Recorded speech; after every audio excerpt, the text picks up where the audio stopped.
This video is intended for children under the age of 12. It is an example of a typical surgical experience at Cohen Children's Medical Center. The type of anesthesia your child receives may differ according to his or her individual requirements. Your anesthesiologist will discuss with you what type of anesthesia is in the best interest of your child. Hi, I'm Courtney, and welcome to the Cohen Children's Medical Center pre-surgical program, Step by Step. I had an operation a while ago and thought I could tell you a little bit about it. When I found out I had to go to the hospital, I had lots of questions. I think I can help you. I'll show you the steps you will have to take to have your operation. The day before my operation, the hospital called my mom to tell us what time to be there. They also told us when I had to stop eating and drinking, since your stomach has to be empty when you have an operation. Did you know you can't even have candy or chew gum right before surgery? By the way, surgery is another way of saying operation. I decided to bring a favorite stuffed animal with me. You can also bring a doll, blanket, toy, or a good luck charm if you want. The first place we went when we got to the hospital was a room called the admitting office. That's where you check in. They gave me a bracelet with my name and birthday on it so everyone could know who I was. The staff in the office got all my important papers together. Then, when it was time, they walked me and my mom to a waiting room called the Ambulatory Surgical Waiting Room.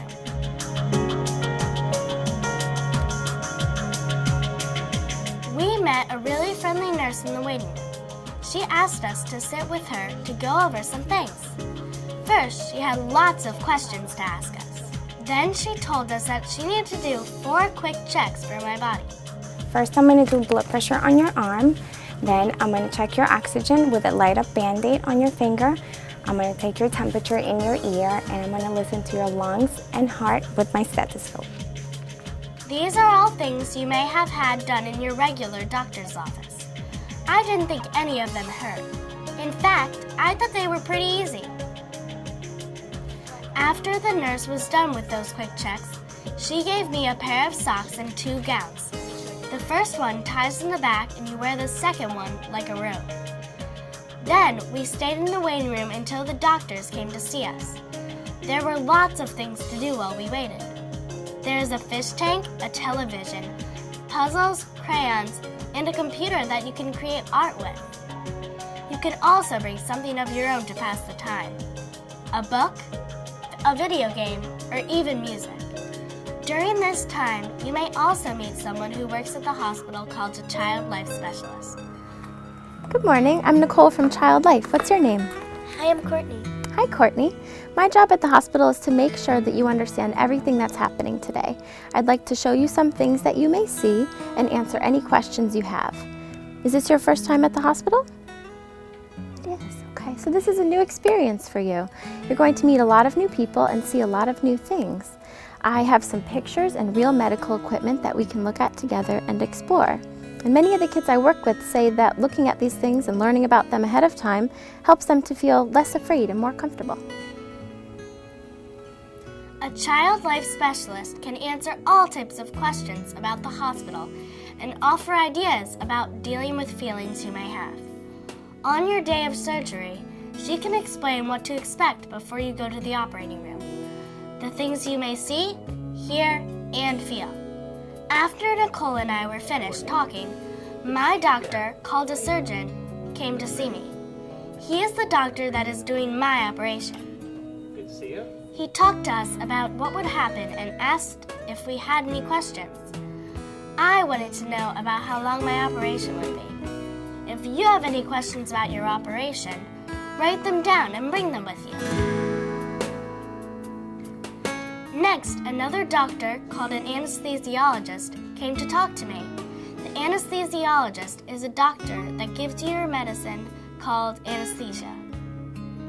Anesthesia is sometimes called sleep medicine because it makes your body go into deep sleep. That's why they call the anesthesiologist the sleep doctor. When it was time to go into the operating room, I was able to have one of my parents go with me. That was a good thing because I was pretty nervous about having an operation. My mom came with me. She also had to get into special clothes. A funny white paper jumpsuit with a hat that looked like a shower cap. She wore a mask over her mouth and nose. The nurse told me the reason she had to wear it was to keep from spreading germs, like when we cover our nose and mouth when we sneeze. So about being nervous, everyone kept telling me about how brave I was being, but I thought they had to be wrong because I was too nervous to be brave. But then the people at the hospital explained to me that being nervous doesn't mean you aren't brave. Being brave is when you do what you have to do, no matter how you feel. So you can be nervous and still be brave. I was surprised to see so many things in the room.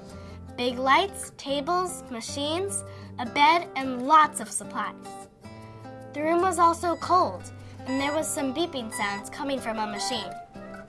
I know there's a lot of things in this room, but not all of them are for your operation. She explained that they would only need a few things for my operation, kind of like taking one outfit out of a closet full of clothes. Everyone in the operating room helped me onto the bed and helped me to get comfortable. Then, to keep me safe and warm, they put a seatbelt and blanket on me. Next to the bed was the anesthesiologist's sleep machine, which looked like a very big, fancy computer.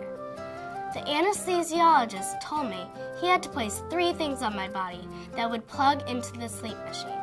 These things would tell the doctor information about my body so he would know I am asleep. 1. The blood pressure cuff on my arm. 2. The Band-Aid that lights up on my finger, also called a pulse oximeter. 3. Some stickers on my chest to watch my heartbeat. You know what? None of them hurt. It was all very easy. And some of it was kind of cool too. When it was time for me to go into my deep sleep for my surgery, my anesthesiologist showed me the soft mask I was going to use to breathe the special sleep medicine. Remember, you will be in a special deep sleep during your surgery. This special sleep is very different from the sleep you have at night. During this sleep, you cannot hear or feel anything. You won't even have any dreams. When your operation is finished, the anesthesiologist stops giving you the sleep medicine, and then you wake up. He put the mask over my nose and mouth. A sweet smell came through the mask that I breathed in, and I started to feel sleepy, and my eyes got heavy. And I must have fallen asleep because I don't remember anything after that. Now, count with me. 1, 2, 3, and I was awake. That's how quick it felt. I woke up in a room that's called a recovery room. My mom was there with me, and there were other kids that just woke up from their operation. I still had those special things on me. The blood pressure cuff, the lighted Band-Aid, and the stickers on my chest.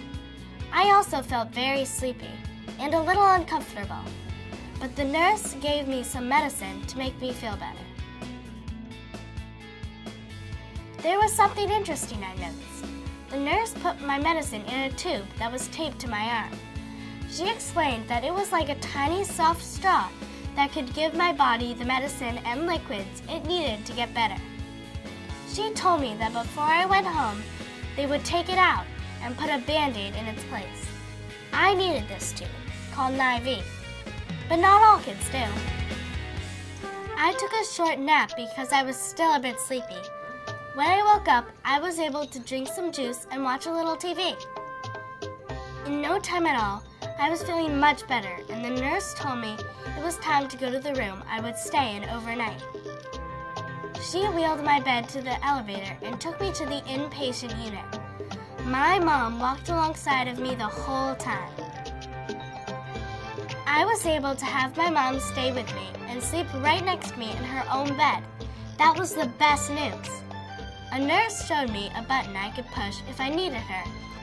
I had my own remote for the TV, a telephone, and a table that rolled right over to my bed to eat or play at.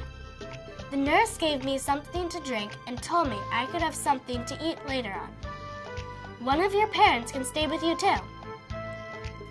There is also a meal cart called the Cafe O Kids that comes to each unit for breakfast, lunch, and dinner that provides meals for all patients and their parents. The next morning, the child life specialist on my unit came to meet me. She told me about the activity center where patients go and spend time with each other, playing games, doing art, and learning about being in the hospital. Sometimes there are even special activities planned, like a lady who comes in and plants flowers with the kids, schools that come in to sing or play music, and visits from special therapy dogs. I was surprised that it could actually be fun in the hospital. Little by little, step by step, I began to feel better as my body healed. It wasn't long before I felt well enough to go home. The nurse took out my IV, I got changed into my own clothes and said goodbye to everyone who helped me. I hope this was helpful. I know it helped me to know what to expect for my operation. You'll do great. They'll take good care of you here at Cohen Children's Medical Center.